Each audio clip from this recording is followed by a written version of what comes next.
Head football coach at Danville High School in Danville, Kentucky. We're a Class 2A school here in the state of Kentucky. We have 495 students in our school, so approximately 225 of that are boys. We're not able to two-platoon, but I think we do a lot of things that are unique to our program and enable us to be a success. We've been fortunate that we've won 57 games and lost 2 in the last 4 years. We've been state champions in 1989, 91, 92, and 94. So I think the things that we do in our program, especially the things I'm going to show you today offensively, have enabled us to have that type of success. We have been fortunate that we've got some speed. We haven't had that many kids that move on to play college ball. We've only had 2 guys that signed to play Division I in the last 7 years. Haven't lost a regular season game since first game of 1991, and hopefully we can continue that streak. Men, what I'm going to talk to you about today is not going to be kind of a clinic speech. I'm going to talk to you exactly about the things that we do offensively that's enabled us to be a success, and hopefully you can take some of this and apply it to some of the things that you do to help you on down the road. So, to kind of give you an overview, we take wishbone offensive plays, wing tee offensive plays, and we kind of marry those two together and have a system that I think is unique and different. We're not a true wishbone team. We're not a true wing tee team. But we do have a system. We don't just have a hodgepodge of plays, and I think you'll see that take its course as we go through this video. What I'd like to start off talking to you about first is our alignment in splits, and give you an overview with that before we move on with the rest of the program. Again, I said, men, that we're a T or wishbone T type of football team in an alignment, but I think ours is a little unique. You see that we line up in a T formation. The running backs split their crotch on the inside leg of the offensive tackle. The fullback places his hand at 13-yard depth, and the toes of the halfbacks are on the heels of the fullback. We don't have these guys back there in true wishbone alignment.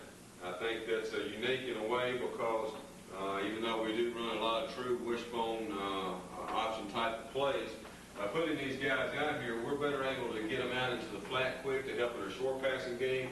I think we can get our guys down to shoot to threaten the deep middle third, and I think we're better able to get these guys down the outside third to also threaten that zone. So I think it's important that we try to stretch the field this way as much as we possibly can, and we do that through our option game, and that we're also able to stretch it vertically through the passing game, which it's a little bit more difficult to do when you've got a 3-back set, but we've been able to be successful with it, and I think you'll see that as we go through this.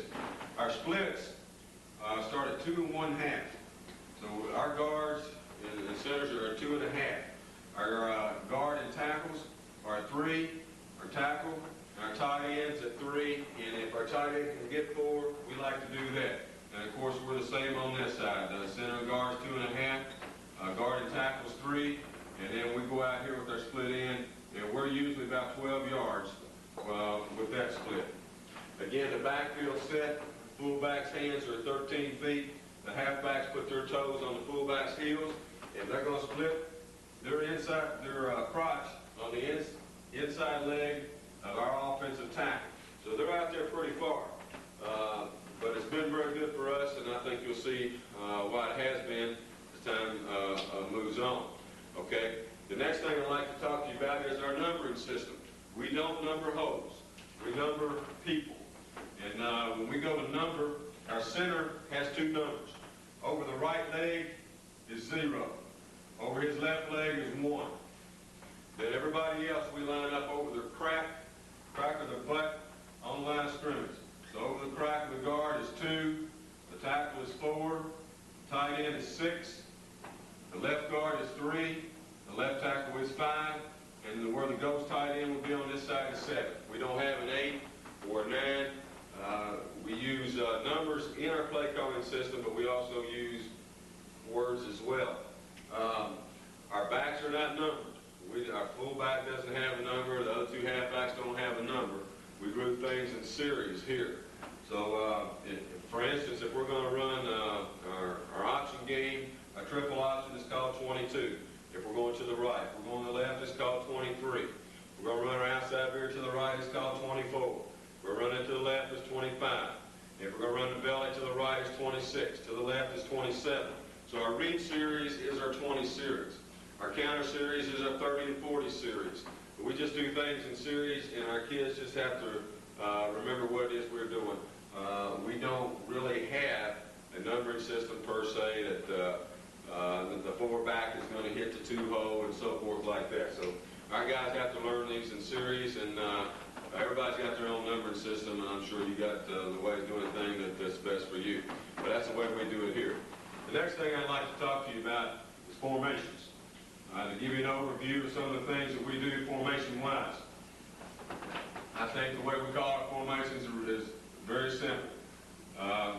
If we want our tight end on the right side, we say right, and the split end goes left. Backfield, of course, remains constant throughout most of the formation system.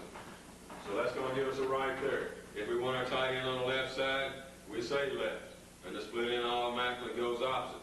If we want our tight end to split out, we say right open. Now we got two splits. That gives us a right open. If I want the tight end to be on this side, we say left open. If I send in another split end, I just designate which one I want to be right, and I can just make an open call if I send him in for the tight end, and there is no right and left. But most of the time we do it with a right or a left call. If I want a tight alignment, and I want to go from two tight ends, and we say right tight. And the split end comes down, lines up tight on the left side. If I got two tight ends that are pretty comfortable as far as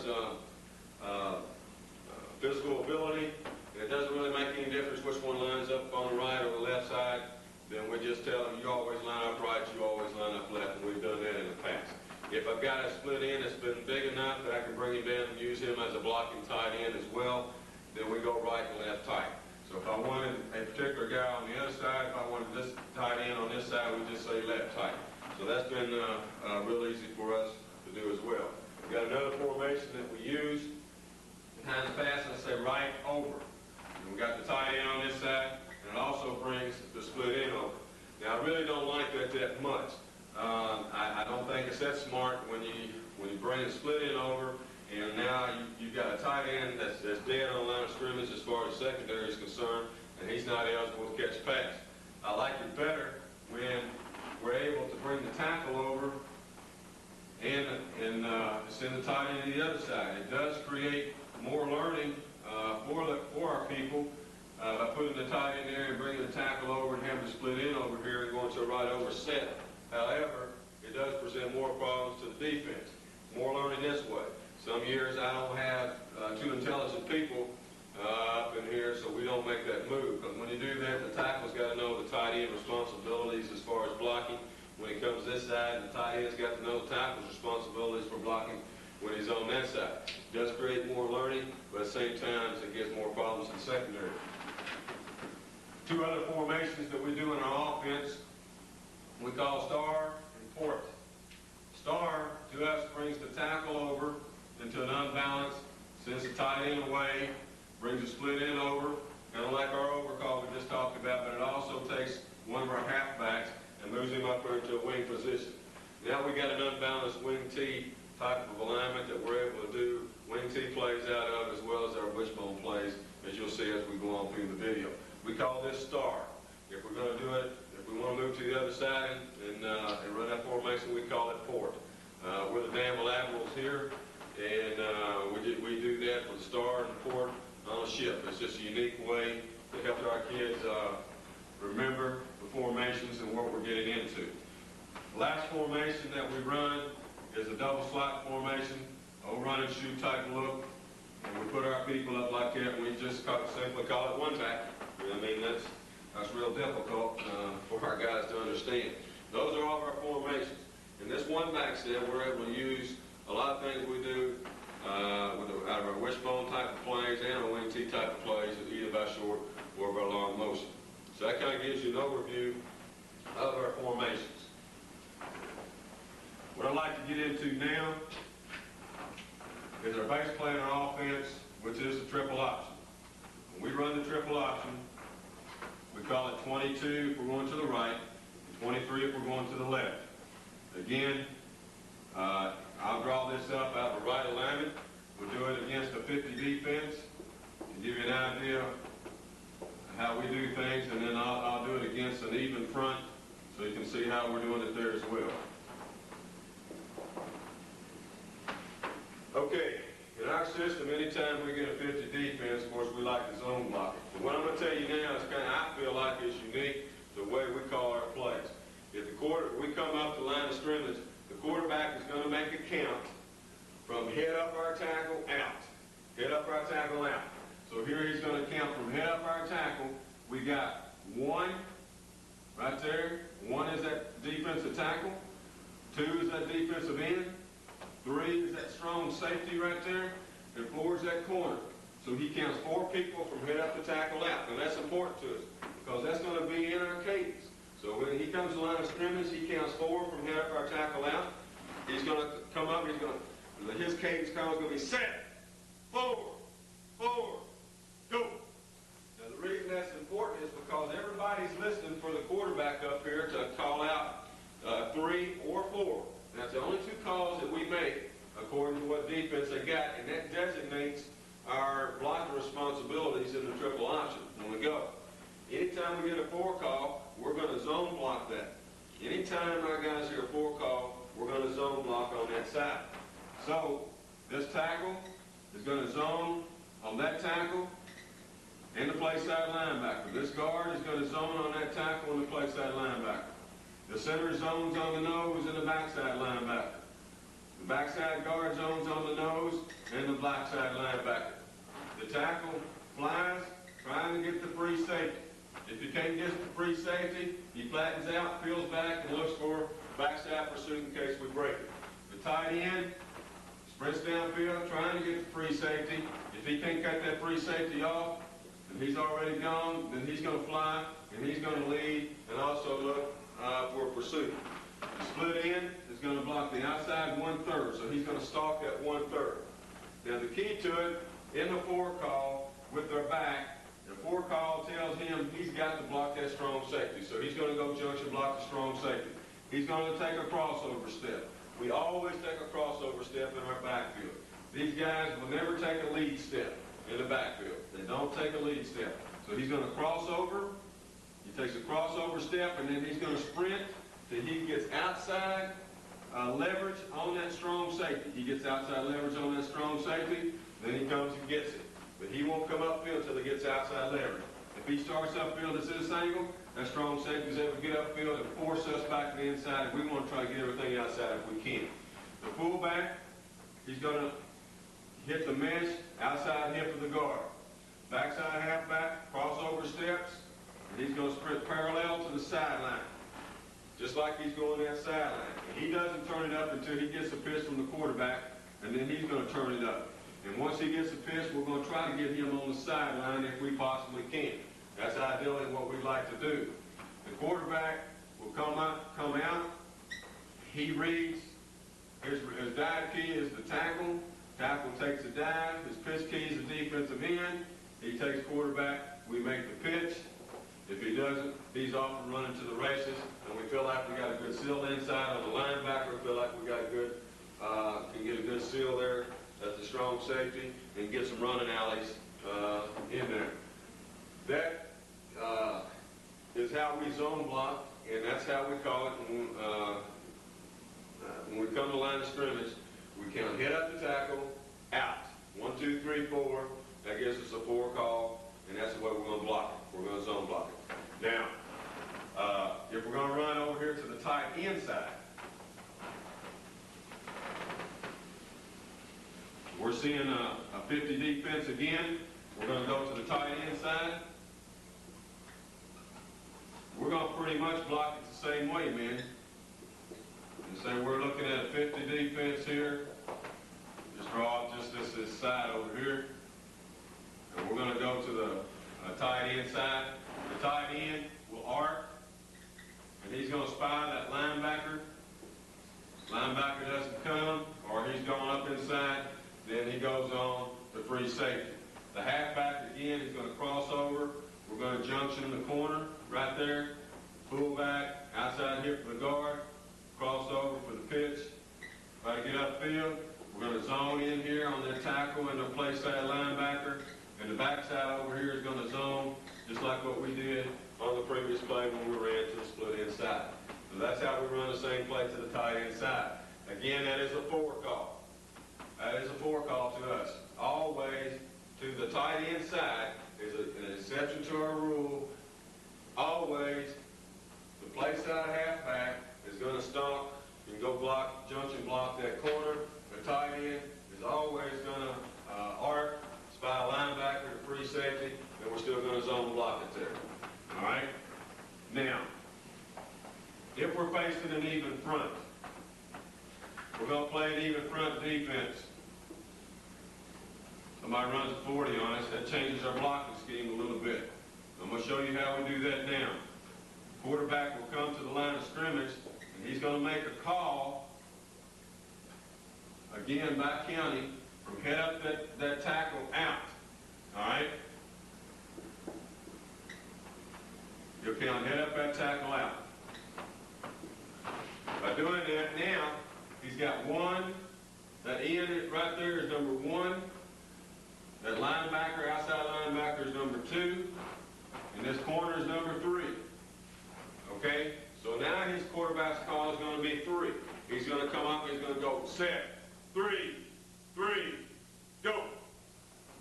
So now everybody knows on a 3 call, we veer block. Okay?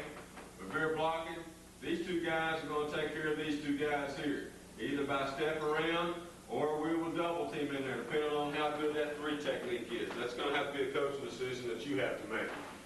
Fullback's going to go, landmark is outside hip of the guard. Quarterback's still going to read the first man outside the guard area, which in this case is a defensive end. Now we're going to our 3 block takes this halfback and puts him on the inside linebacker. Now, if we double team in here, 3 technique is good. We still feel good about the play. We can get good movement here, and we can get the play side halfback on that inside linebacker as he scrapes out. If these guys are able to step around and we get the block there, then this halfback will spy a linebacker to safety. But most of the time, this back is going to be blocking that linebacker right there. Okay? So our dive key is going to be that defensive end. The pitch key is going to be the outside linebacker. The split end will still stalk at 1/3. The center is going to step play side and up. Guard steps play side and up. And what we're trying to do is just seal everything else inside. The tight end runs like what he did before, picking up safety to pursuit. And then we're going to sprint here, get the pitch, hopefully, and get upfield. All right? So that's how we do it there. So once again, if we're facing an even front in here, or regardless of whatever front it is, the quarterback's going to make a count. We're either always going to have a 3 call, or we're always going to have a 4 call. It doesn't make any difference. So it makes your blocking assignments relatively easy at the line of scrimmage. The defense dictates to us how we're going to be blocking them. In this situation, again, with an even call, we got defensive end as 1 because he's from head up or outside that tackle. So he's number 1. Outside linebackers 2. The corner's 3. We make a 3 call. We veer block it, and we're off running to the races. Okay, now let's talk about just a couple of variations that you might be able to do running triple option. Everything's always not going to be an ideal situation where your quarterback's going to be able to read his dive key and make the pitch key read and all that kind of things. And sometimes personnel mismatches you get through outrunning forces your hand into doing some other things. And also by making some variations, that helps keeps the defense off guard. One of those is when we run the H. When we run an H, we take our play side halfback and he blocks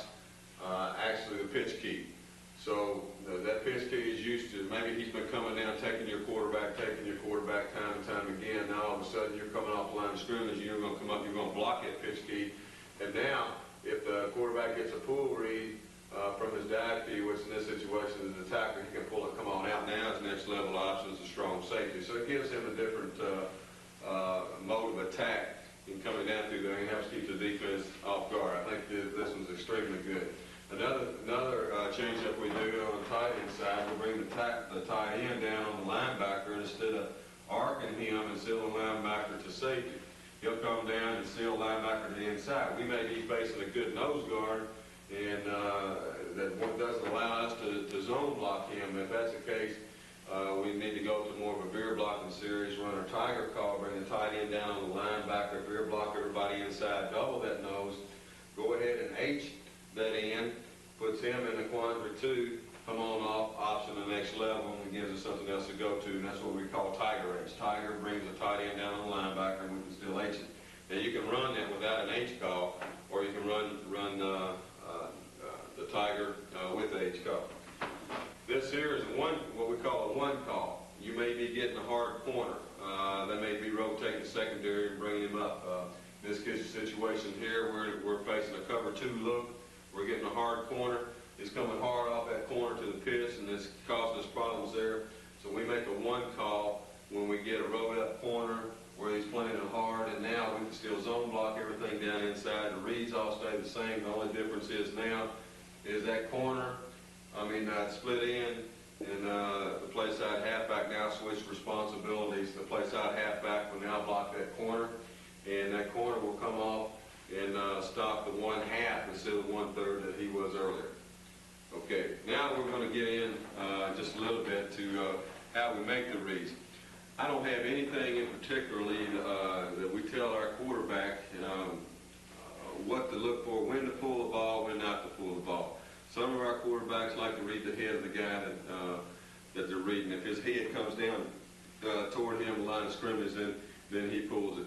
I'll tell him it's a fullback ball unless the dive key comes down and forces it. Some quarterbacks like reading the numbers of the guy. Some like reading the ear hole of the guy that they're reading. I let each quarterback develop a feel for it, and that just comes down to thousands and thousands of reps. I don't care. There's a numerous amount of ways that you can do it, and I think the key is what's easiest for that particular quarterback to handle.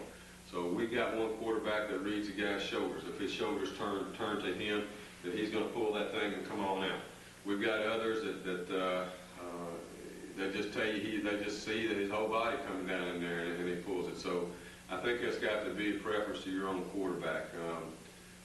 And we develop that through thousands and thousands of reps. We spend about 20 minutes a day on the triple option. I feel like it's that important for us in our offense.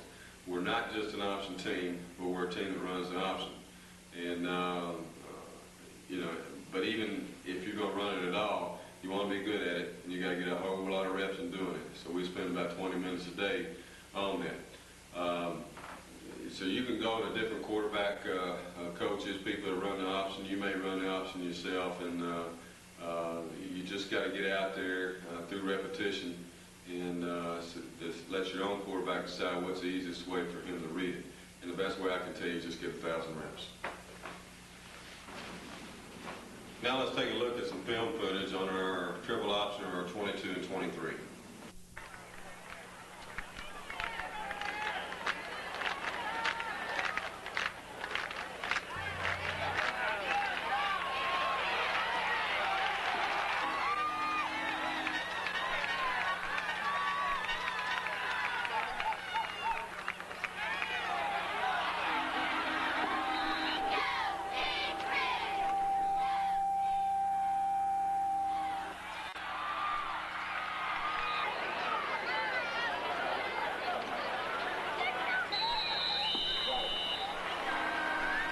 Side is not.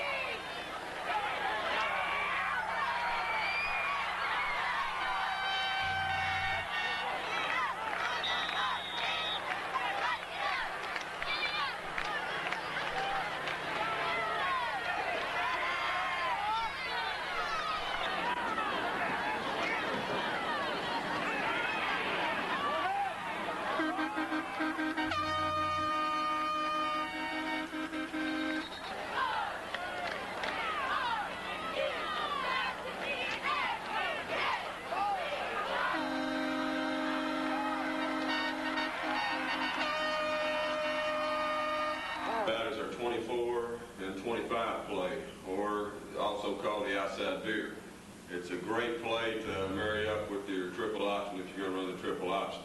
It's probably one of the most important plays for us, especially in a short yardage situation and on the goal line. There's only 2 plays that we even run in our goal line offense as far as the running game is concerned, 9 out of 10 times, and that's our outside veer and our belly play that will be coming up after this one. But let's take a look now at our 24 and 25 against the 50 defense. We start off with the tight end and the offensive tackle. They're going to double team that defensive tackle. 5 technique, 4 technique, 4 eye technique. We're going to double team that guy. And ideally, what we want to do is get this tackle on railroad tracks and get him driven right straight back upfield. And we feel like we can do that. We got a good chance of taking that guy and put him in the lap of the linebackers trying to scrape outside on us. That guard is going to drive. He's going to step it up, basically just like he does on the triple, except now instead of worrying about the tackle, he's going to go after that linebacker the whole way. And he might get that linebacker, he might not. A lot of times that linebacker scrapes out and we can't pick him up. So if he's not able to get that linebacker, he's going to go ahead and work on upfield. We're going to get him on the free safety. We know that we can get him on the free safety. When we take our center and our backside guard, they're going to over block or zone block the same way they did on the triple, same way we did on 22-23. They're going to block that nose and the backside linebacker. So the center's going to step it up, working for the nose. If nose slants play side, then he's going to pick him up, and the backside guard will go on for that linebacker.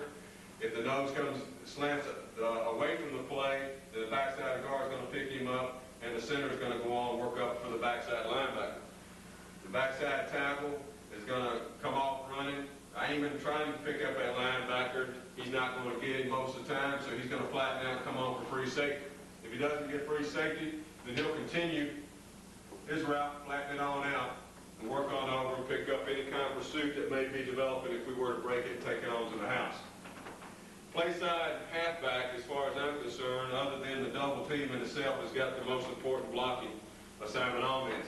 He's going to run what we call a poor load course, and he's going to run it right at the outside leg of the defensive end, or just outside our tight end, about 1 yard outside our tight end. He's going to work right straight up through that. Now, if that end stays, then when a running back comes through there, he's going to collision that end's outside shoulder, so he can't fall back in to make the play on our fullback that's coming on the mesh point off the dime. So if the end stays and he doesn't squeeze it down, we're going to go ahead and attack his outside shoulder to prevent him from falling back inside on a dime play. If the end squeezes down to take our fullback on the dive, then the halfback is going to work right on up, and he's going to pick up that scraping linebacker. Now, if for some reason that linebacker was gone on the stunt inside, then we know our guard's got him. So now the back is going to work on up, and we're still going to get that free safety. So we got a shot at getting a guard on the free safety or getting that halfback up there on the free safety, depending on what that linebacker and that defensive end does. All right? The fullback is going to take kind of a parallel step on, not quite parallel, but kind of a 45-degree angle, and his aiming point is going to be the inside hip of that tackle. And we want it to be at the inside hip because we feel like if we can come off here and get a good double team, we're going to get a lot more separation between us and that mesh point, which is at the defensive end. The backside halfback is going to come on his pitch course just like he did in the triple option. 9 out of 10 plays, he's not going to figure in on the play. I don't really like the idea of pitching the ball on the outside veer. When we run outside veer, it's basically the quarterback's ball or the fullback's ball. Now the quarterback, when he comes out and he takes his step, he's going to take a real deep step and go ahead and try to mesh up with that fullback just as quick and as deep as he possibly can. Once he hooks up with him, of course his eyes are always on that defensive end. Then he's going to do what we call a crow hop. He's going to mesh up with him, and then he's going to step one leg behind the other, and ride him on up in there where that defensive end is. We want him to ride him up in here just as tight as we can. Now, if that defensive end comes down here and closes hard, we want the quarterback to ride that fullback up in there to a point of collision. We actually want a collision before that ball's pulled. So, I mean, it's a timing thing, and we work on it hard because I definitely want that end to take that guy. Now, if the end takes that fullback, the quarterback, of course, is going to keep it and come on out of there. Now we're going to option next level, which is that corner. 9 out of 10 times that corner's run to pitch back, so the quarterback's off running to the races. It's a great play for us. we feel like if we get that seam in there with the fullback, we're going to take it. So the read by the quarterback is coming out. If the end doesn't come down to take the fullback, it's a fullback's ball. If the end closes, I'm going to ride it up in there to the point of collision, pull it, and come on around and get off of that just as quick as I can. I got the block down, the linebacker by a halfback. I'm off his tail, and I'm off and running. It's a great short yardage play. It's the best short yardage play that we've got in our offense, and I think it's extremely difficult to stop, especially on the goal line. You need that 2 or 3, 4 yards. It's one of the best plays in our offense to get that. I think everybody needs something that they like to go to in a short yardage situation, and this is definitely it in ours. Now, I think we need to take a look at how we're going to block this against an even front.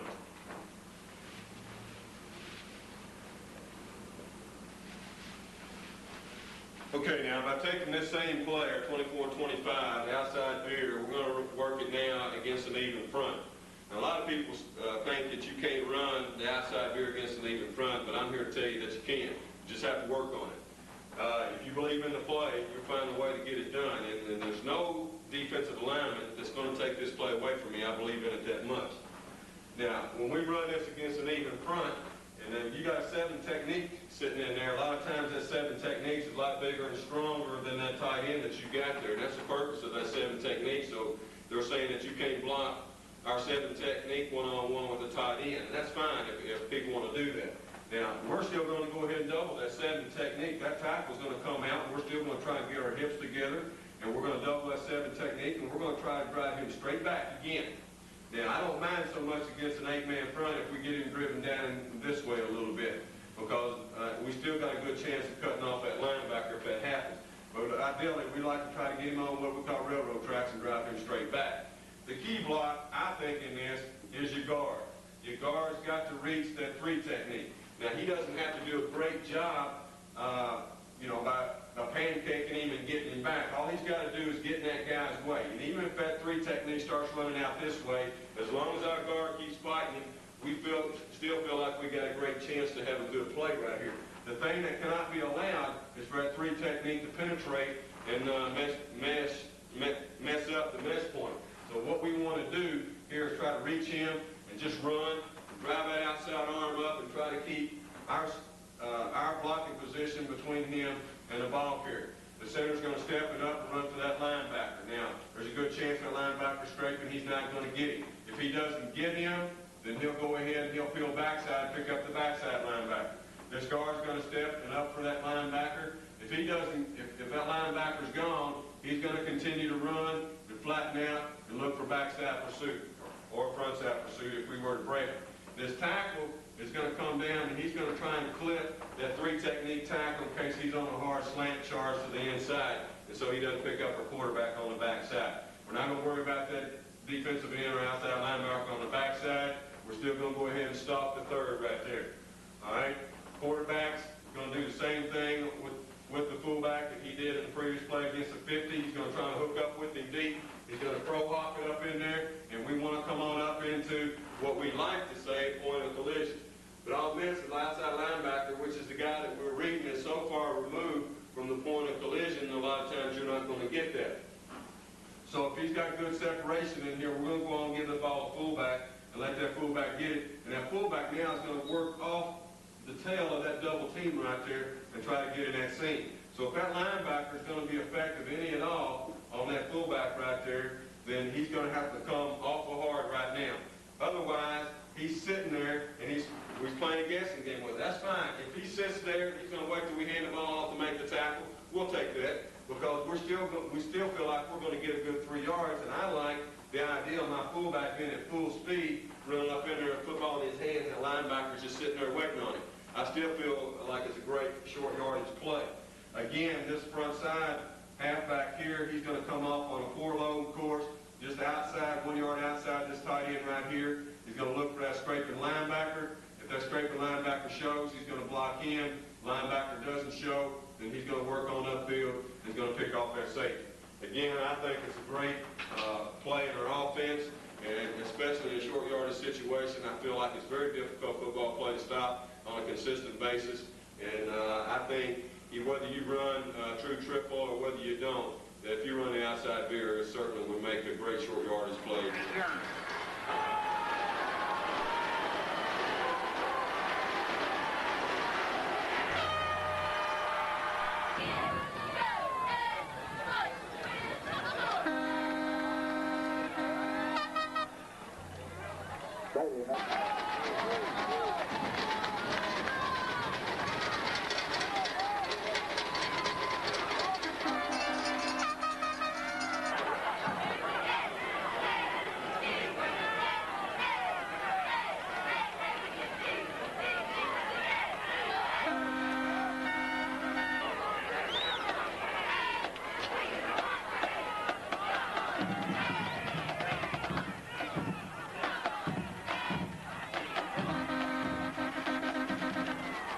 Out of bounds.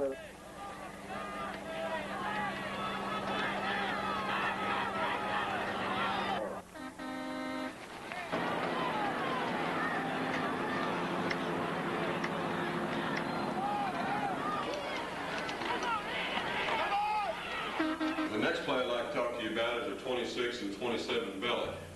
It starts off just like the triple option. Quarterback's read is the same on the fullback and the mesh point as it is when we run our 22 and 23, which is a triple option.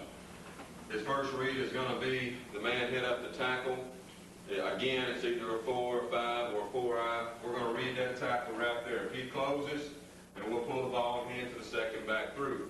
But basically, your running backs, when they go through it, the fullback is still going to aim at the outside, hit the guard, just like he did in the triple option. Your near back is going to sprint through the defensive tackle's outside shoulder.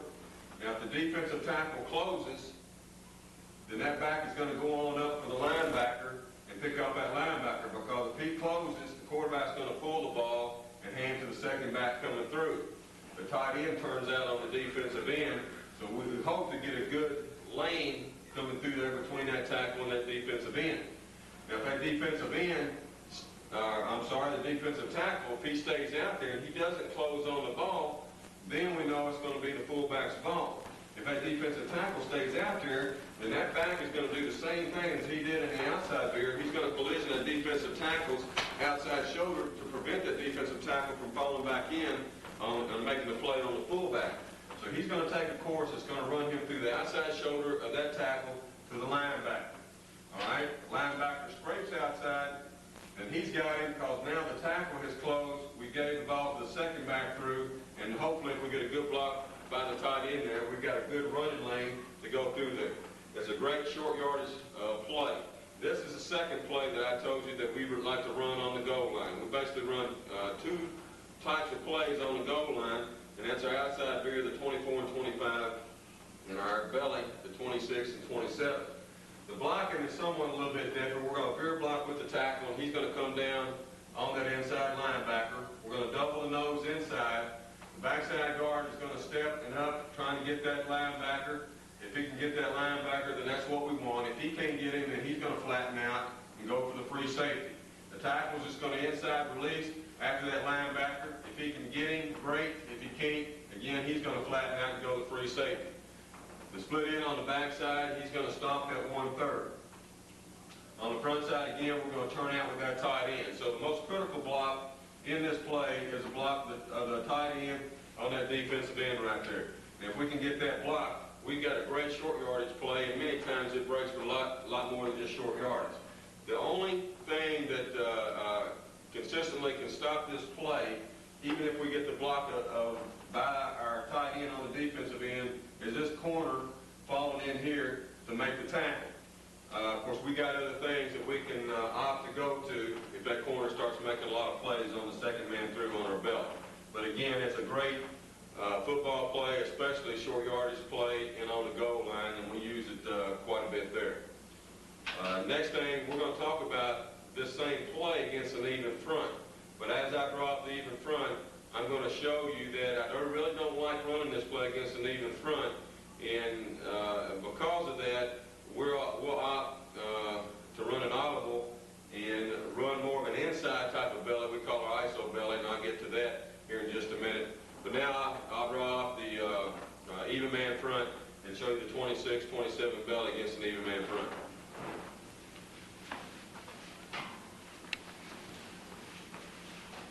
Now before I move on and start talking about the 26 and 27 belly against an even front, I think I probably need to take a step back and talk about the quarterback a little bit. He's still going to open up and take the same type of step that he would when he's running the triple option.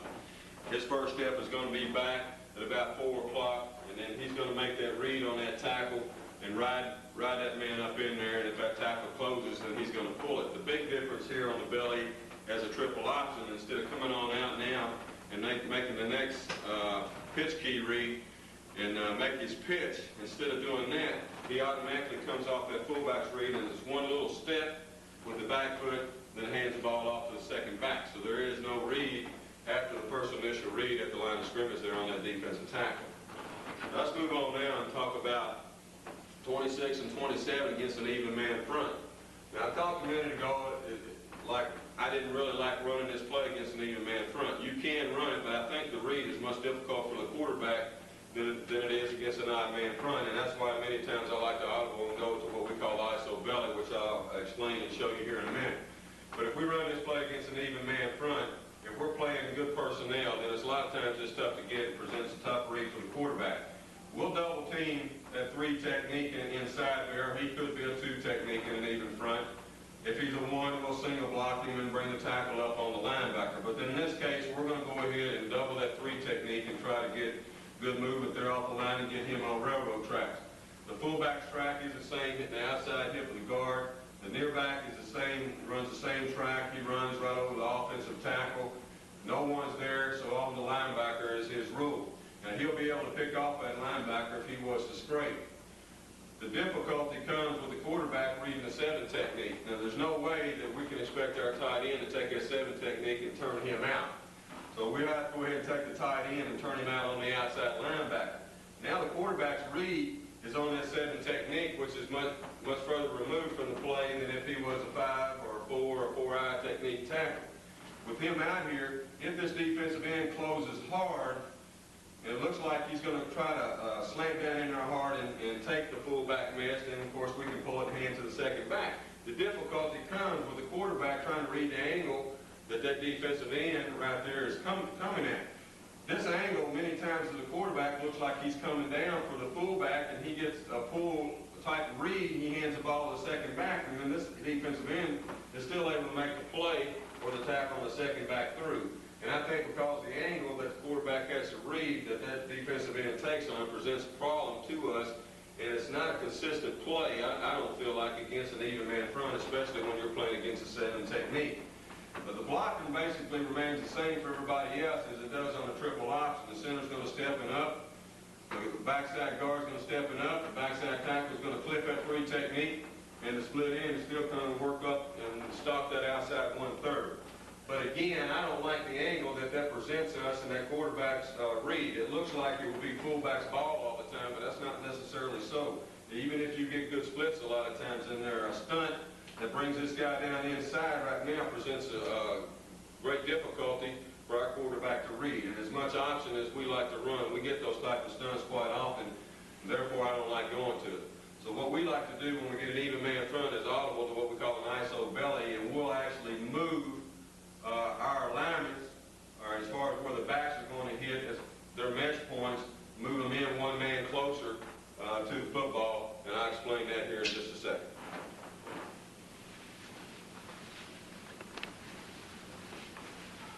Now I'm going to talk to you about our ISO belly here. This is a play I talked about we like to audible to if we got our 26-27 belly called, and then the defense aligns that gives us an even alignment or gives us a 7 technique defensive end or tackle out here to operate against. Again, I explained that I don't like the angle that the quarterback has to read that the defensive end can take on us, whether we get the ball to fullback or pull it and get the ball to halfback. So we like to audible to what we call ISO belly, right or left. We don't have numbers for it, we just call it ISO belly. And we like to audible to this if we get an even man front and we're facing this type of defense when we got a regular belly call. The difference in this is the running angle or lines that we've got our fullback going. Now the fullback now is going to run a course like freeze option. He's going to run a course that's going to take him right over the right leg of the quarterback or right over the right leg of that center. And he's just going to go right straight up the gut, just like a regular freeze option would take him. The play side halfback is still going to work on his course that he would in the 26 and 27 belly. There's not a tackle there, so he's going to go on the linebacker. We're going to seal that linebacker from scraping outside on us. The guard is released inside in case we get a stunt by the linebacker inside. So now we got the linebacker that comes inside or outside. The center's got a good angle. He's going to turn back on the linebacker on the backside. The guard's got a good angle on that 3-technique tackle. He turns back. Our tackle's got a good angle on that 5-technique defensive end, and he turns back. Our split end will still go ahead and stalk the 1/3 over here on the backside. Now, big change also is with our backside halfback. He's going to take a 45-degree angle step away from the play, away from the hole. Then he's going to come at an angle that's going to take him basically right off the hip of that fullback. Once that fullback clears, he'll be coming right off his butt. And basically, he's going to be hitting an inside veer course that our fullback would have hit had he been running a 26 and 27 belly here. So now what the quarterback has to do is bucket step and get back out of the way. So when that quarterback's going to operate, he's going to bucket step and clear that right leg out of the way so that fullback can hit up in here. Now from that point right there, he's going to read this 3-technique tackle right there. If that 3-technique tackle closes, then the quarterback pulls it and just hands the ball to the second back coming through. And you can see right there that we have a super running lane because our play side tackle will turn out on this 7-technique, our tight end will turn out on that outside linebacker, and now we've got a tremendous lane, running alley, that we can hit through there. We like the idea of being able to get that back, the second back through that football, because many times it goes for 6 when it hits through there, and if not for 6, definitely for very big yardage. If that 3-technique tackle fights straight up field, and the quarterback, of course, is going to give the ball to the fullback, and we still got a good football play because we got a guard on the linebacker, we got the center turning back there on the other linebacker with the guard turning back on that 3-technique tackle on the backside. We still got a pretty good lane in there, and we're able to pick up some good tough yardage there, at least 3 or 4 yards on the play. So either way, we feel like we got a good football play. This has been a very good play for us when we're playing teams that run those 8-man fronts and all that. We go into the game with the idea of running an ISO belly and not running a regular 26 and 27 belly. If their alignment changes and constitutes us to change and run our regular belly, we'll do so. Otherwise, we'll run ISO belly. If we're playing an odd man front and somebody likes to jump from an odd front into an even front, then we have to be prepared to be able to audible to go this ISO belly. I think right now what I'll do is I'm going to show you some film footage now of our 26 and 27 belly, and you'll see there as part of the end of that where we opt to audible to our ISO belly, and we come in there and run that.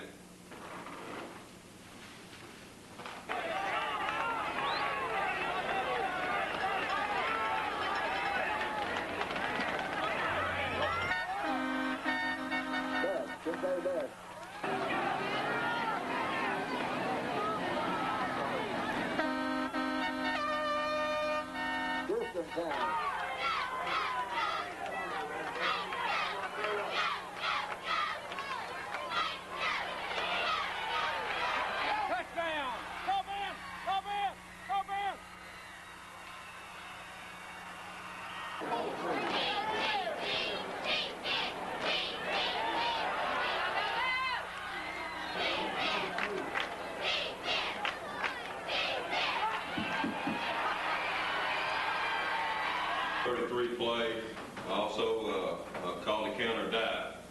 We like to run this play, especially when our triple option or outside veer has been going extremely well.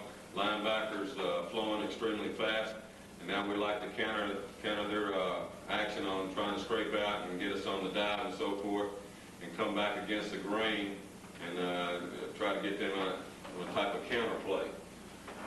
Basically, it starts off just like our triple option does.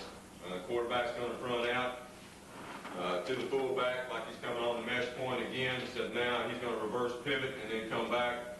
And we want to try to get the handoff as deep as we possibly can to the counter dive back.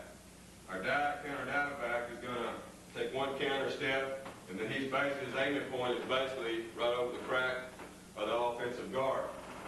The backside halfback is going to go on his junction course just like what he would if we was running the triple option to that side. And what we like to do at the line of scrimmage is single the nose, and we like to fold block on both sides of the line of scrimmage, what we call the Joe block. The guard's going to turn out on that four technique tackle. Tackle's going to fold around the guard for the linebacker, and we're going to do the same thing on the backside. Tight ends is going to base block the defensive end.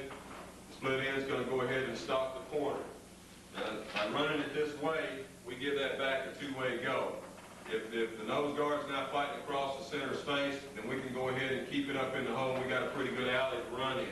If that's a pretty good nose guard and he starts fighting across the center space, if we're able to get the ball back as deep as what we'd like to be able to do to that counter dive back, then he can take that and cut it across if that nose guard starts working this way, and we're not able to pin him back to the inside. So it gives us a two-way go.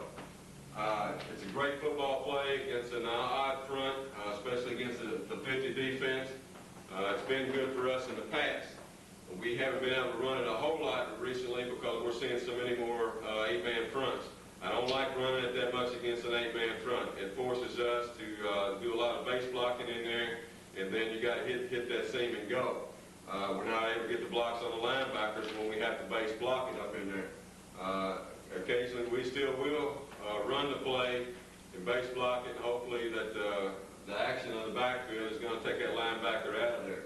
But it's not extremely successful against an 8-man front. We oggleize and go to another play we call 30 and 31, which is similar to the counter dive, but not quite the same, and I'll show that to you here in just a minute.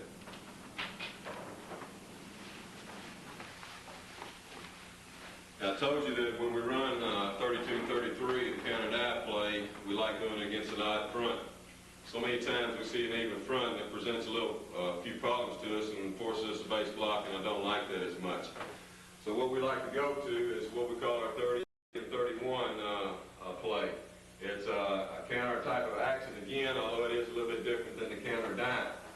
We can reach the point where we started seeing a lot of defenses that run a 1 technique on our weak side and give us a 3 technique on the strong side. That's something that a lot of colleges are doing now, and it's getting to be where we're seeing this front quite a bit. Since we run so much triple option, they like to try to get the people on their mesh points and try to free up those linebackers as much as they can.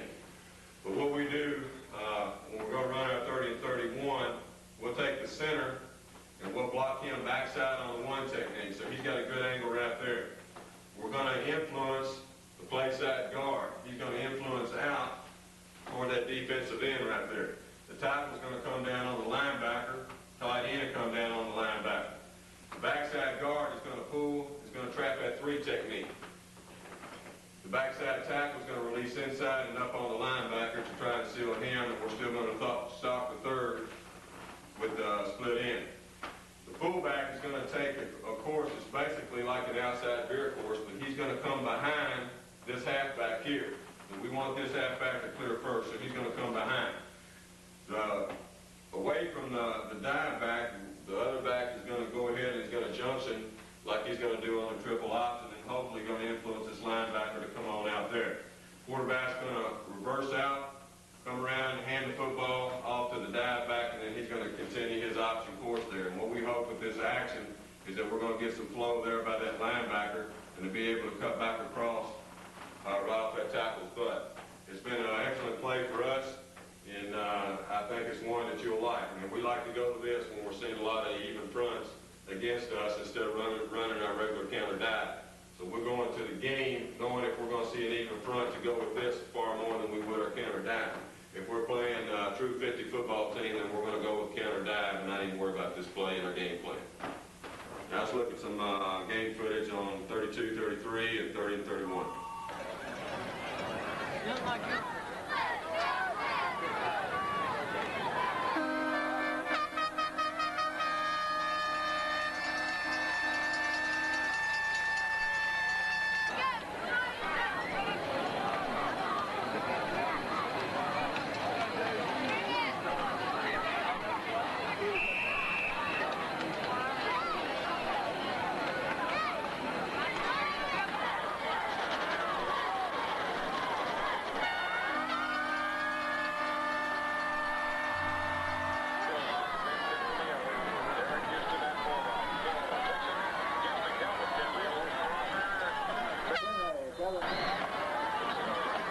I need to tell you one more thing about the 30 and 31. I had a mental hernia when I was talking to you just a few minutes before. I told you that the quarterback reversed out, but we don't do that on 30 and 31. He goes ahead and fronts out, and that fullback comes behind this halfback right here as he steps and comes through. We want to go ahead and open him up to go ahead and get that flow of those linebackers like that, and then we're going to cut back across the game kind of like in the slice move. So he will front out. The next play I'd like to talk to you about is 20 and 21.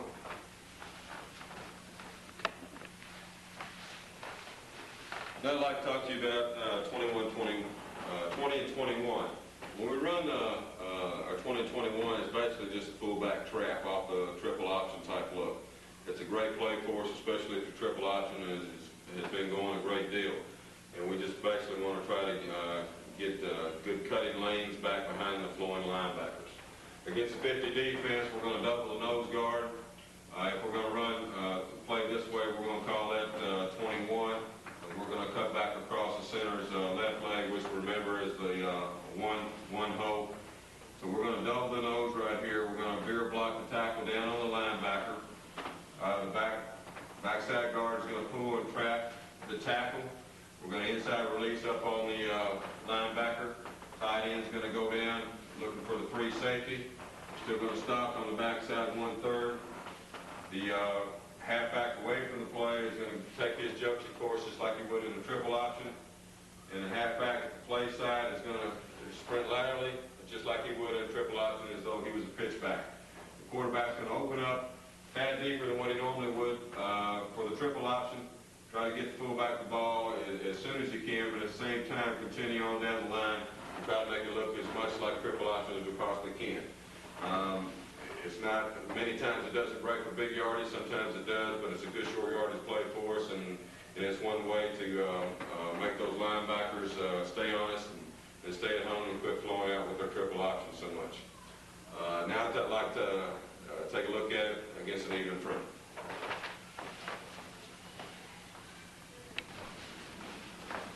Okay, now 20 and 21 against an even front. What I've got diagrammed here again is one technique on the weak side, and 3 technique on the strong side. We're going to basically block it the same way as I showed you with the 30 and 31 play that we did when we ran the slice back up over the middle with the halfback. This time we're still going to come out with the quarterback like triple option looks like we're going to our left here. We call this play 20, and fullback's going to get the ball and bend it back. Now, against teams that run 3 linebacker schemes and things like that we find like to key on our halfbacks a great deal, we'll just go ahead and flare the halfbacks on both sides like they're going on their junction block as though the triple was being run on their side. If we find that they're not keying our halfbacks, then we'll go ahead and run it like the triple option and go ahead and bring both backs on out. You'll see in the film footage that I'll show you here in a minute that we will, in this particular game, we flared both backs, and it has a tendency to influence those outside linebackers to go on out. It gives us a better running lane. We're still going to bring the tackle down, play side tackle down, middle linebacker, try to push him on across the hole. Tight end's going to come down and get that outside linebacker. We're going to influence with the play side guard out, trap the end. Backside guard is going to pull and trap the 3 technique. The center turn back on the 1 technique. The backside tackle come down on the outside linebacker, and again we're going to stop the outside 3rd. Quarterback opens up, gets the ball back as deep as he possibly can to the fullback, and then we should have a pretty good running lane in there, at least we hope, especially if they've kind of forgotten about our fullback and really been attacking our halfbacks. It generally opens up. It's been a pretty good play for us. With our triple option, our outside Veer has been going pretty good. Now let's take a look at some footage on our 20 and 21, our fullback trap.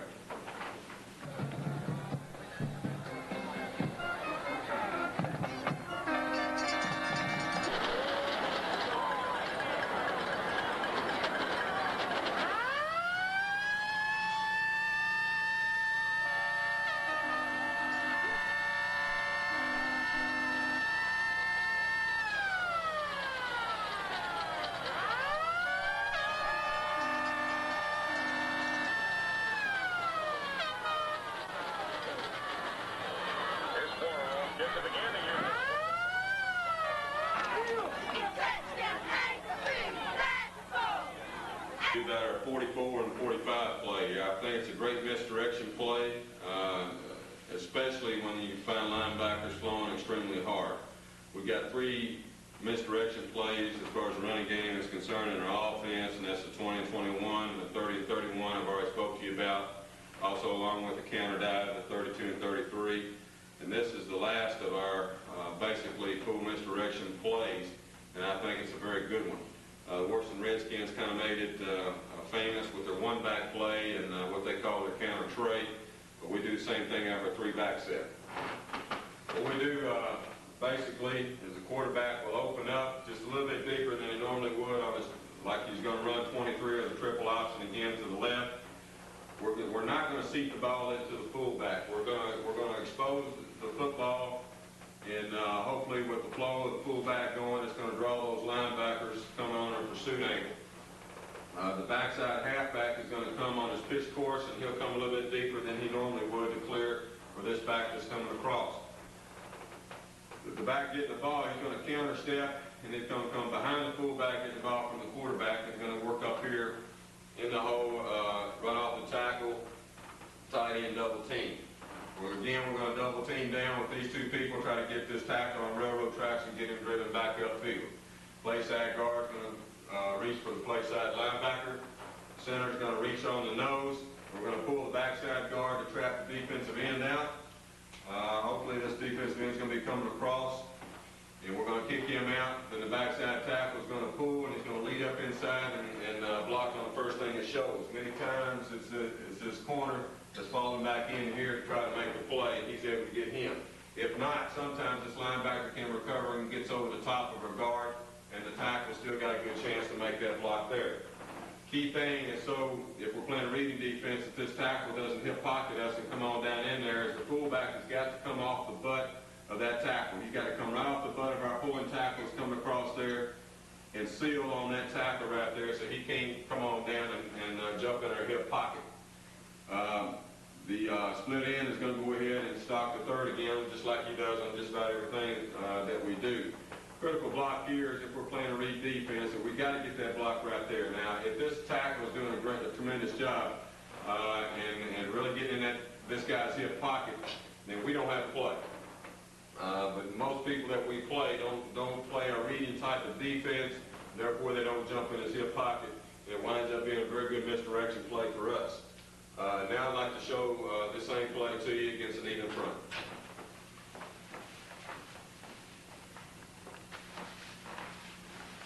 Okay, now our 44 and 45 play against an even front. There are several different things that you got to do against an even front. I've got this drawn up basically against a split forward type of look. What we do with our center is block him backside. The guard and tackle still pull just like they did against the odd or the 50 front.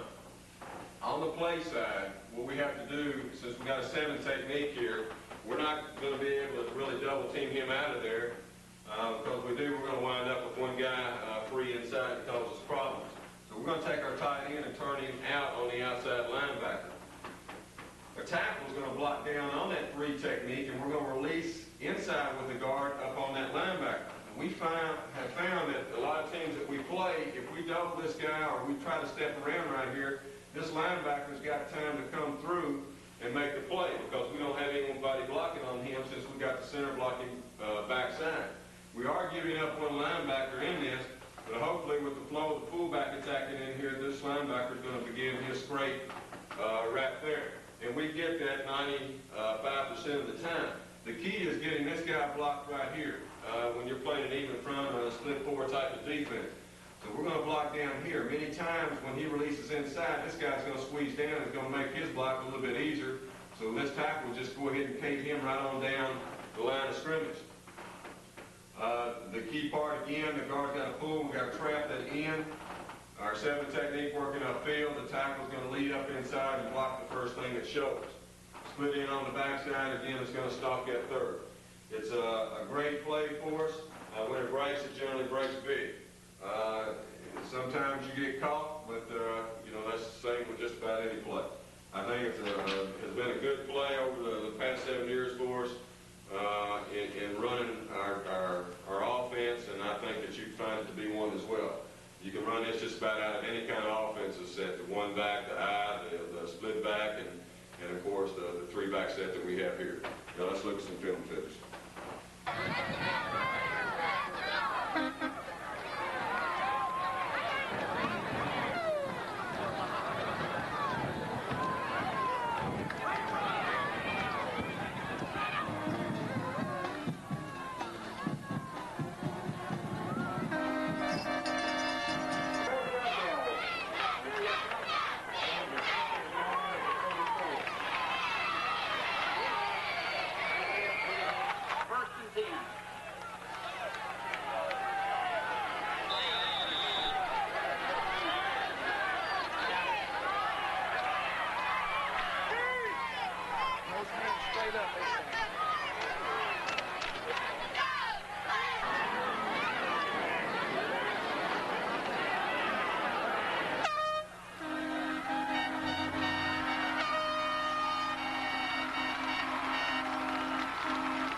Making a tackle for extra time.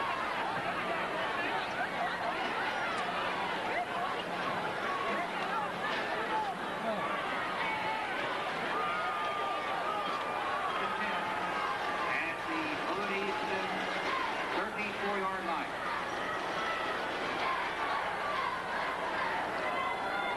And quarterback number 9, Mike Flurl.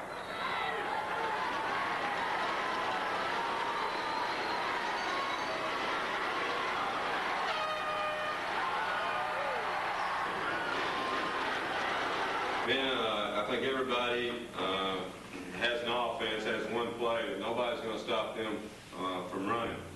And our quick toss is that play to us. I believe in it. I don't care what you line up in, unless you line up out there with the kitchen sink and put 10 guys over there, then that's the only way we're going to stop running the play.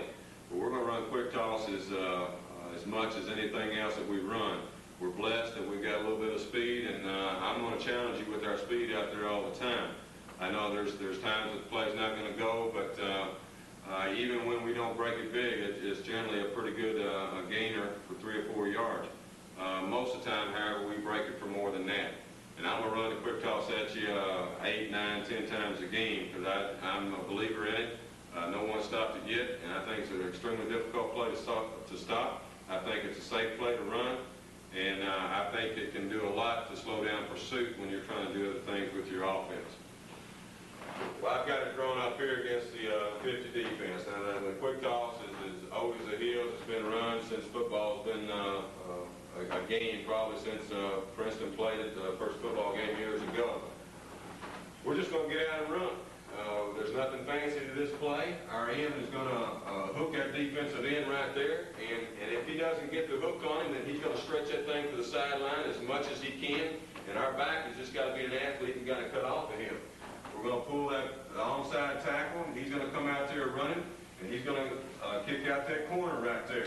He's going to come up, and what we teach that tackle to do when he comes up there, we tell him to take his big size 13s and put them on that cornerback's feet out there. I don't want him going out there diving or chucking and jiving or anything else.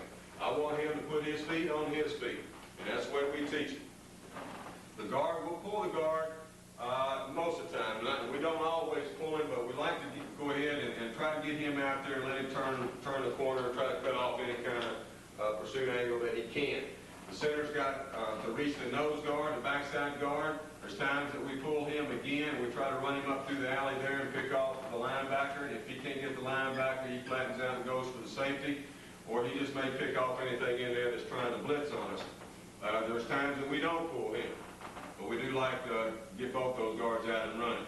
We're going to bring that backside tackle down for the linebacker. Most of the time he's not going to get him because that ball's already gone out and the linebacker's flying. So he's going to flatten down and get in line for pursuit too. Backside split end is going to stop at 1/3. That's about all that guy does out there with their running game. Fullback is going to go opposite. And we tell this halfback right here, he's going to run a quick toss route also. But sometimes our quarterback has a mental hernia, and he'll come out there and he'll toss that thing the wrong way.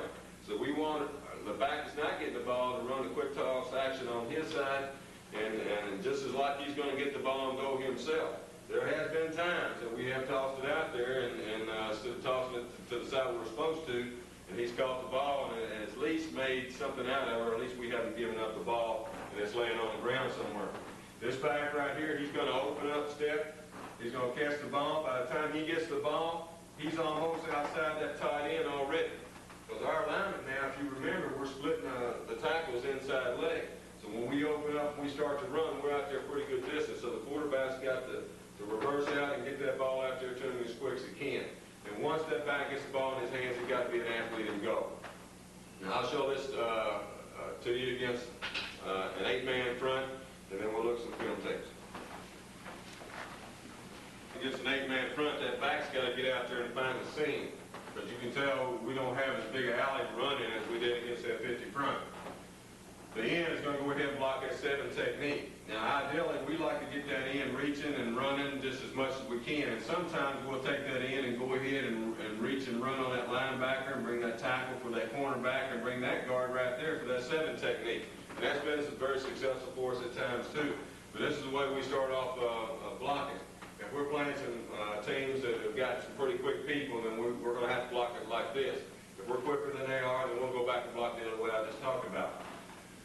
But that tackle's going to pull, and again, he's going to put his feet on that outside linebacker's feet. The end's going to take care of the 7 technique. We're going to pull the guard and run him, and he'll replace the tackle right there and run up and try to pick off that linebacker coming. The center's going to run and reach for the linebacker. He probably won't get him, and so he's going to turn back on the backside linebacker. And this guard right there is going to wind up picking up that linebacker. Backside guard's going to run through looking for stunts and things like that happen. Nothing comes through. Then he's going to fill up inside and pick off whatever he can. The backside tackle is going to go ahead and clip that 3 technique. We still stop the 3rd on the outside. Again, we run quick toss course on this side. Fullback's going opposite. Quarterback gets the ball out to the halfback as quick as he can. And now this guy's got to be an athlete and run. It's a great play. It's one that we believe in. We run it a lot. Now let's look at some film footage.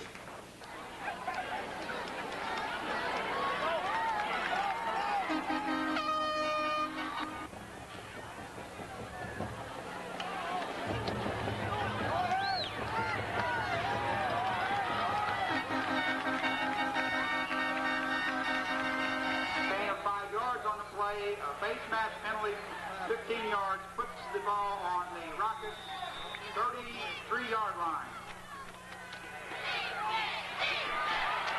Henley on the carry.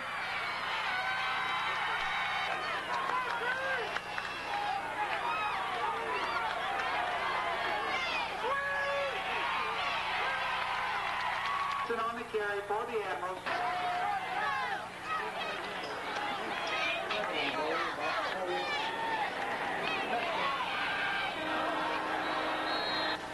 The main one I'd like to do now is just give you a quick overview of the things we talked about in our running game. Quite obviously, we could run some of these plays in various sets that we do have. I'd like to refer you back to the different formations that I talked about in the beginning of the video. I think if you put your head to it a little bit, you can see how some of these plays could also be used out of those sets. Time won't allow us to go through all of that as far as the running game is concerned. But if you'd like to talk to me about it, I'm definitely open to visit with you anytime. After I talk about the overview of the running game, we're going to get into the passing game and things we do off that a little bit. But this is our base offense as far as our running game is concerned. Again, this was out of our right set, men, and the plays we run out of our right set. Remember we talked about our 20-21. That's our fullback trap. So we're hitting inside over the center with the trapping play with the fullback. We talk about 30 and 31. Again, that's hitting in this area right here over the center with the trapping play that's got to do with our halfback. We're working inside the guard areas there. Our 22 and our 23 is our triple option that we run both to the tight end side and to the split inside. Our 32 and our 33 is our counter dive off the triple option look. And we'll do that both to the tight end side and to the split inside. Like it better on the tight end side. When you're on the split inside, that end sometimes can fall back in and make the play on you. We talked about running our 24 and 25. That's our outside Veer. Now, I just talked about it running against or on the strong side with the tight end. But we'll also run our outside veer to the split inside. And I think that puts a defensive end on an Allen there, and he doesn't know what to do a lot of times. So we will run it to the split inside. Our belly, what we call 26, we just exclusively run that to the tight inside. Don't run it to the split inside at all. Our 44 and our 45 play, that was a counter trade that I talked about that the Washington Redskins kind of made famous. We'll run that most of the time to the tight inside, but we will keep people on us and also run it back to the split inside. Our 46 and our 47. Our 46 was our wing T type of sweep. I like it better to the tight inside, but we will run it on the split inside. The key to it when we run it on the split inside is we will crack with that split end. We'll bring him down on an outside linebacker or a defensive end, who's ever basically playing that second level right there, and we'll crack him and go ahead and pull our guards and get outside there. That's again to keep people on us on that side. We'll run the 46 sweep look to the strong side and pull the guards out and come weak side, crack the end, and let the quarterback bring down on the backside naked. That's been a good play for us.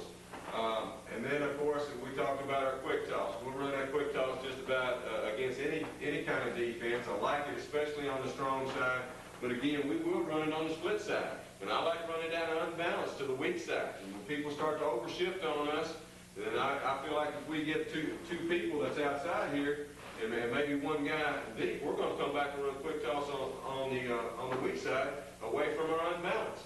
When we run it to the split inside, we'll crack him just like what we did when we were running 47 back to the split inside.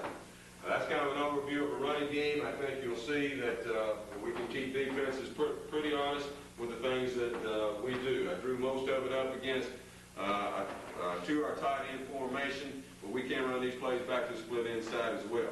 Now what I'd like to do is get into our play action passing game and some of the things that we like to do out of that helps complement our running game. Now I want to get into talking to you about our passing game. All the pass plays that I'm going to show you now in the film basically is I'm going to do it against a 50 defense. I'm not going to draw it up against 8-man in fronts. Time doesn't really allow us to go through all that, but I think the first thing that you have to think about as far as your passing game is concerned is being able to protect it. If you can't protect it, then you don't need to run it. When I have a coach that comes to me and tells me this, Coach, I think this would be good, or I think this pattern will work, and all this kind of play action type of deal, and I said, well, Coach, I said, you show me how you're going to protect it first. If he can show me how he can protect it within our blocking schemes, then I think it may have some merit and we'll take a strong look at it, but if he can't protect it, we certainly won't look at it. Passing game that we've done as far as the play action is concerned has been very good for us, and the first one I want to show you is offer a triple option. It's called 22 and 23 option pass. And on our option pass, we base block basically across our front. Tackle blocks on. The only difference is with the guard. The guard, he's going to pull, and he's going to log that defensive end. And we want to try and log him if we can. Sometimes we don't get that. We have to go ahead and work him on out. Center's going to block base on the nose. The guard's going to block base on the backside linebacker. The tackle's going to block base on that tackle.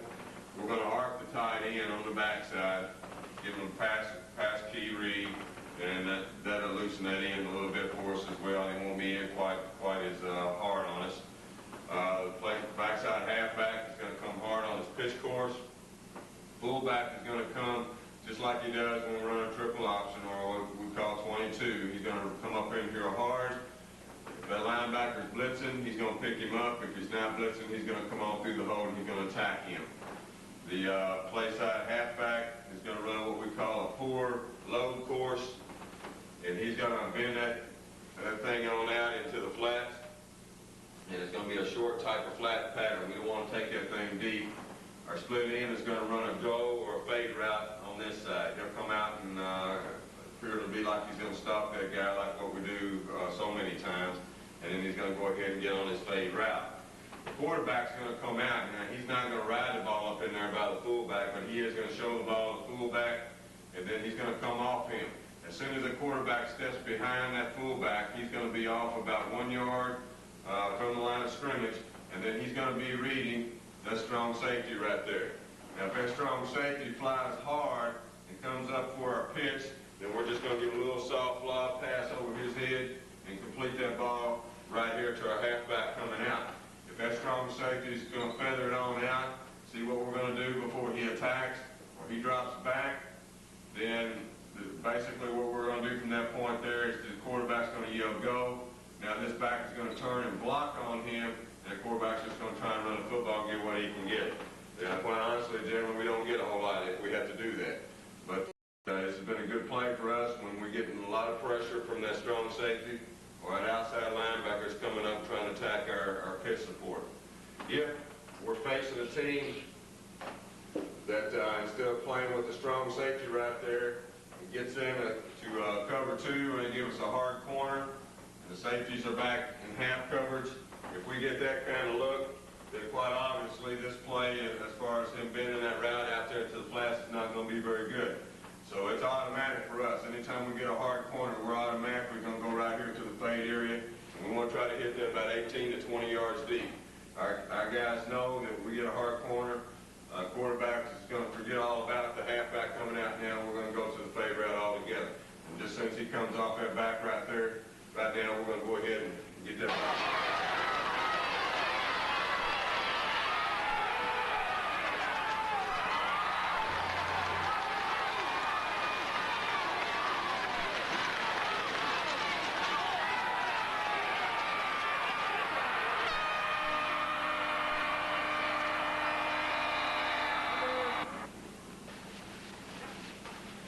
Now I'd like to talk to you about what we call 122, 123 choice. We run a choice with it. I'll explain that. Or we'll call it 122, 123 burn. Or we may call it 122, 123 pop. So we do several different things out of the same type of action. Our pass protection, anytime we got three numbers called in our scheme, when it's always turn back, a 100 series means to the quarterback that it's going to be thrown off the first level. 200 series means it's going to be thrown off the second level. And when we have a three number scheme in our passing game, it tells our linemen that it's going to be turned back. So with the 122 action that I've got drawn up here, our linemen are going to turn back the opposite way. So our tackle is going to block base, and the rest of the guys are going to turn back. Guard and center is going to block the nose and backside linebacker. Backside guard is going to turn back on the tackle. Backside tackle will turn back on that end. So it's turn back protection all the way across. Now we start off with this particular play. We're running the triple option look again. This fullback's going to drive through, faking the triple. He's got that linebacker. If he blitzes, linebacker doesn't blitzes, he's going to come on up and going to go ahead and confront him right there. This halfback on this side, he's going to drive off hard, and we're going to H block or low block on that defensive end right there. We're going to try and keep him at the line of scrimmage and to keep his hands down in case we wind up throwing a hitch out here. Backside halfback is going to sprint hard, give an option look all the way. That's the only thing he's got to do. We're just trying to draw the strong safety up here and get him to go ahead and force us. The tight end on the backside is going to run a pop route, or what we call a burn. Burn to us is if we want to throw that route backside. So if we front out this way and fake the triple and throw back, that's the burn to us. If the quarterback is going to front out this side and raise up and throw the pop, or raise up and hit him to the front side, it would be a pop to us. The tight end never knows if he's going to get the ball. If we got 122 or choice called, he doesn't know that he's necessarily going to get the ball. If quarterback looks out here and he doesn't like what he sees and all that, then we'll come backside to the tight end. So that's not necessarily automatic. Now, when we call 122 choice, basically it's split in to the split in route, and the split in is going to give several different signals to the quarterback. The quarterback just glances out there, the quarterback's going to give the signal to the split in.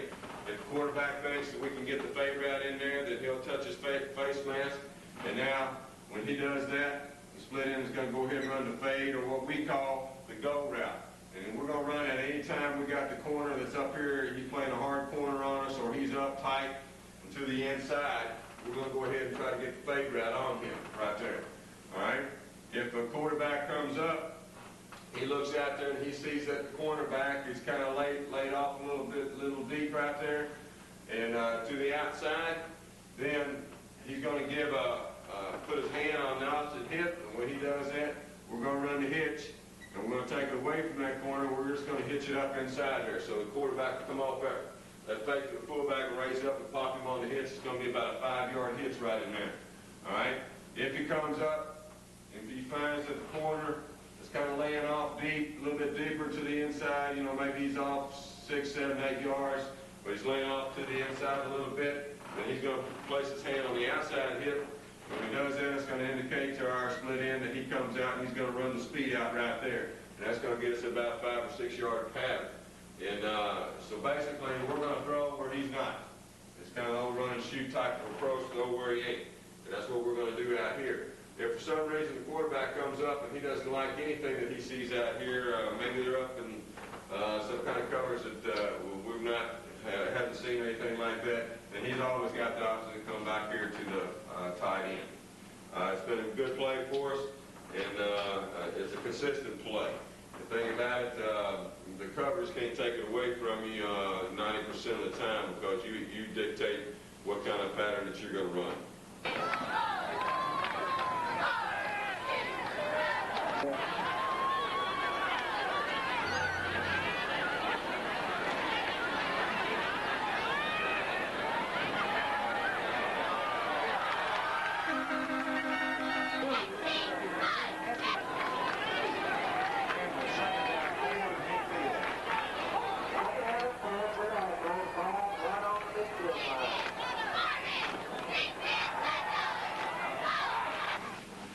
Next pass play I'd like to talk to you about is what we call 222, 223 X post. Remember I said the 200 series drives the quarterback back to the next level.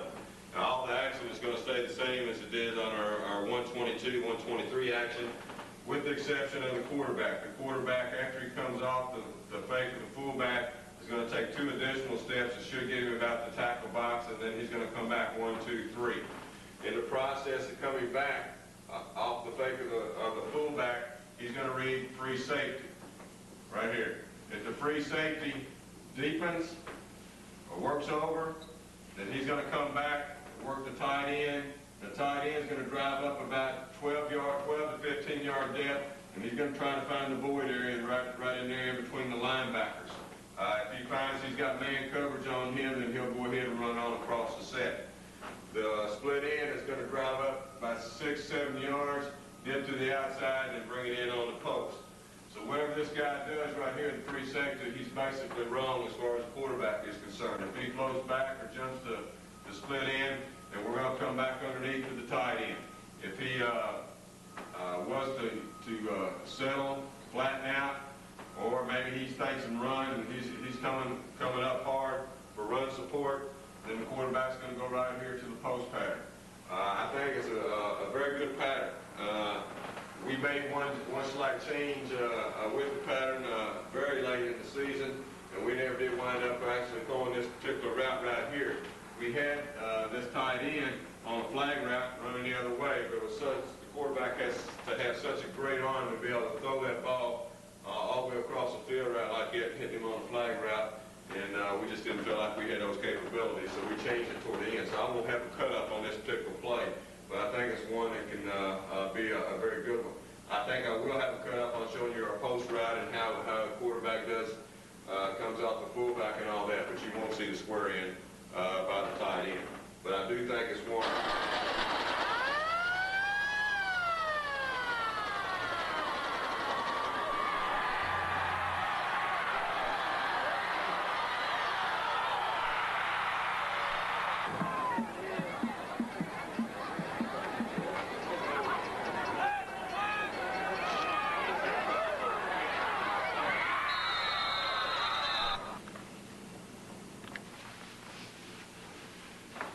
Next pass play I'd like to talk to you about is for our 46 and 47 pass. This is probably my favorite pass play in our passing offense.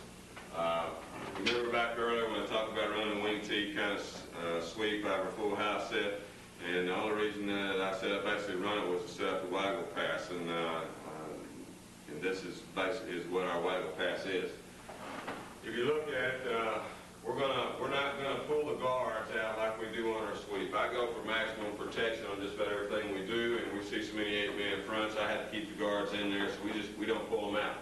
if I see an 8-man front that we're playing against, and the guards are going to block base on, and then we'll take the fullback and we'll turn him back on the backside end against an 8-man front when we're running this to give us maximum protection. But the routes go, the quarterback, first of all, is going to come out, and he's going to front out and hide the ball from the defense, and he's going to fake the sweep back coming across, and just as soon as he comes off his fake, he's going to come around 1 to 2 more steps and then pull up. Now his whole read depends on where the ball is on the field. If the ball is sitting on the, let's say the ball is sitting on the left hash, and we got the tight end to the field, then the quarterback doesn't really have a read. We're going to go to this back coming out of the backfield all the way. And we kind of got a feel of it to know that when this corner is really trying to play our sweep or really coming hard on the option game and all that, and we think we can get in behind him with their back, then anytime that ball is on that hash mark, and we put the tight end to the field, we're going to go to that back all the way. So there's no decision by the quarterback.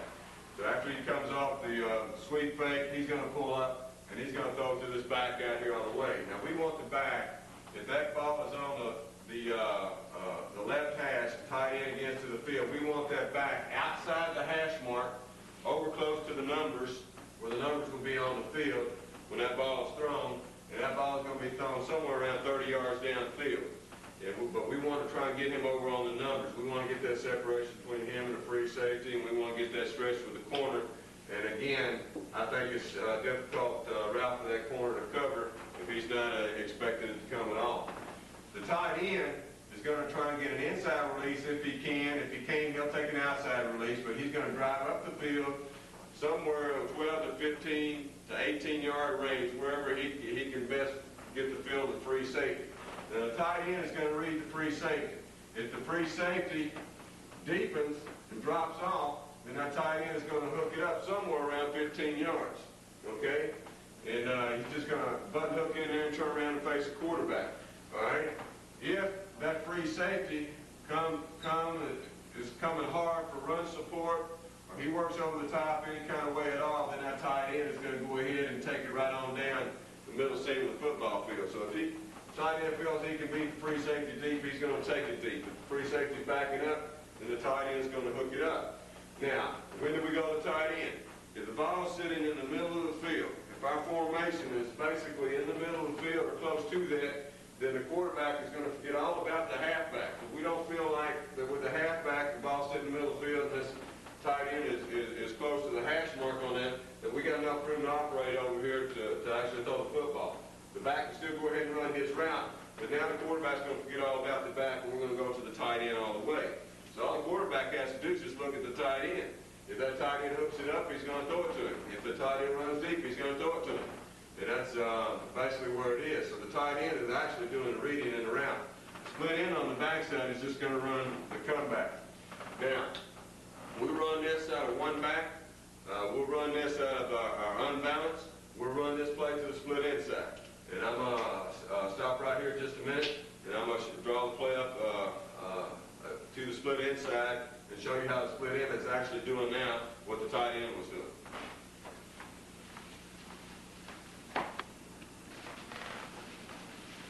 Now this is our 46 and 47 pass to the split inside. And our kids just have to know what they got if they're away from the play. Now we get into that formation, we got the tight end on the left side. Since we're against an odd front or 50 front, we don't actually have to keep that tight end in there to give us maximum protection. So we're going to release him and let him drive up the field and try to give us the biggest stretch as we possibly can. The difference here now, the split end, since it's to the split inside, the split end is going to drive hard inside to about 15-yard depth, and he's going to read the free safety. If the free safety backs up, the split end is going to hook it up in there just like what the tight end did. If the free safety is coming hard over the top or the sweep action, or he jumps him, split end feels like he can beat him deep, then he's going to go ahead and take it right on upfield. The halfback is going to run his same route as he ran if he's on the tight end side. He's just going to take it out, and we're going to try to get on the numbers out there. It's been a good play for us. Quarterback again. If this ball in this situation is on the left hash, we're going to go to this back all the way. So many times this corner as soon as this guy starts this action, he jumps him down inside, and then this guy's going to clear outside, and he's easy target to hit. If the ball's sitting in toward the middle of the field and all, we're going to work the split in all the way. Again, it's been a tremendous pass for us.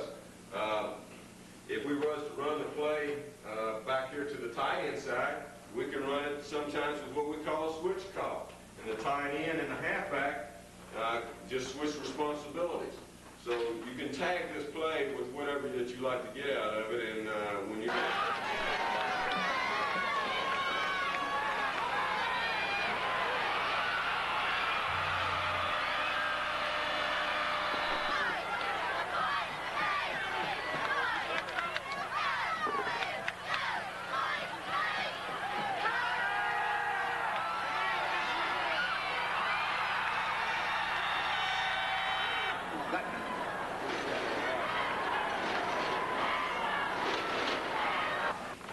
The last pass play I'd like to talk to you about in our offense is what we call our all-go.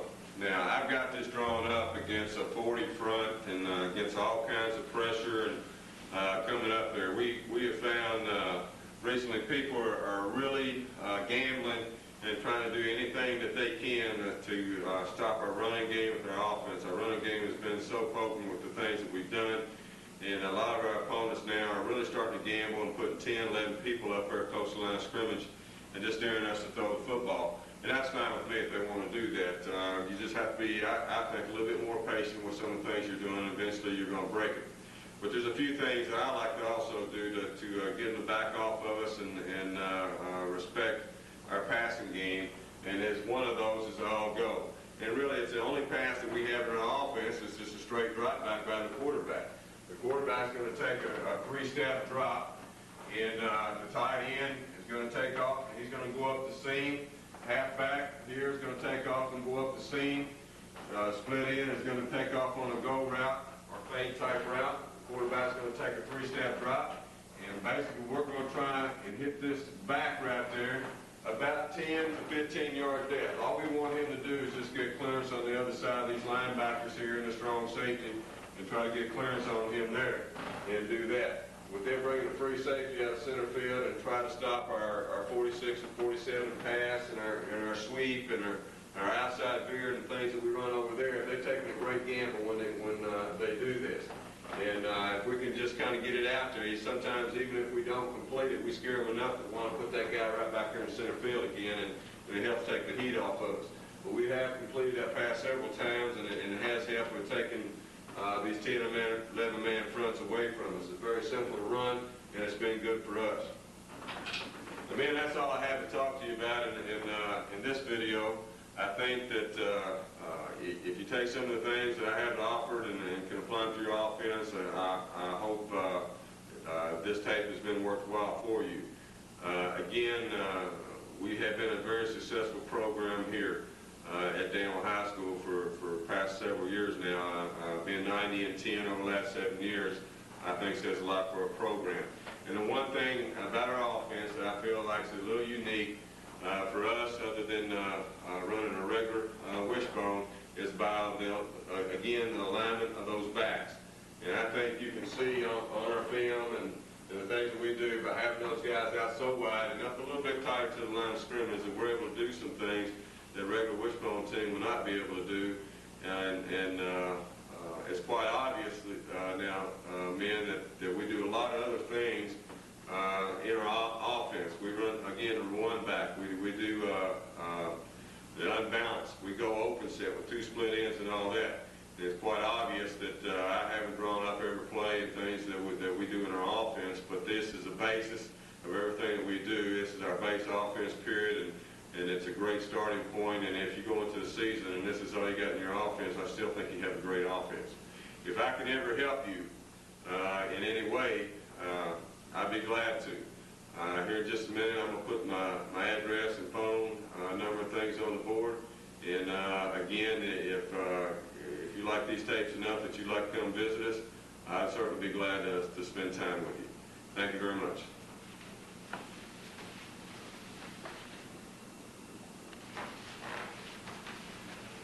Ben, once again, my name is Sam Harp, Danville High School, Danville, Kentucky. is 606-238-1327. My home phone is 606-236-6941.